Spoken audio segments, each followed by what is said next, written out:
een verblindende oomblik besef Paulus, ek en jy, dat God heeltemal anders is as die prentjie wat ons van hom gehad het. Ja, in een verblindende oomblik besef hy, ek en jy, dat God heeltemal anders is as die prentjie wat ons van hom gehad het. Die streng oordelende God word die God wat sy vyande lief het.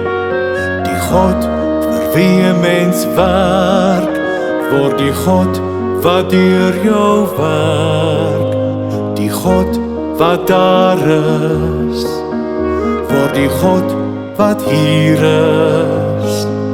Meer hier as enige een van ons. Immanuel, God is hier.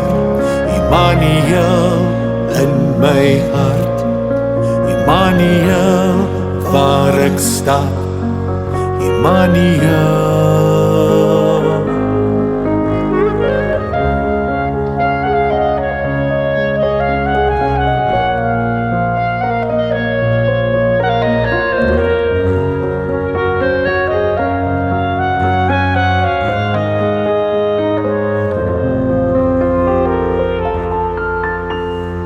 Een verblindende oomblik besef Paulus, ek en jy, dat ek self heeltemal anders is as die prentjie wat ons van onsself gehad het.